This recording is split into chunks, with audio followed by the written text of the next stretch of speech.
ليه دايماً لما بنيجي نفحص بطن عيان بنحط السماعة ونسمع الأول قبل ما نبتدي نحط إيدينا ونعمل بالبيشن؟ فكر كده لثانية.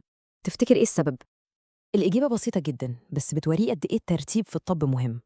بص يا دكتور، لو أنت حطيت إيدك الأول وبدأت تضغط على البطن، أنت كده بتعمل ستيميوليشن، يعني بتستفز حركة الأمعاء اللي بنسميها بريستالسيس. فلما تيجي بعد كده تحط السماعة، الأصوات اللي هتسمعها دي مش هتكون الأصوات الحقيقية، دي هتبقى أصوات أنت اللي تسببت فيها. وطبعا ده هيخليك توصل لتشخيص غلط. عشان كده القاعدة الذهبية في فحص البطن هي look, listen, then touch. تبص، تسمع، وبعدين تلمس.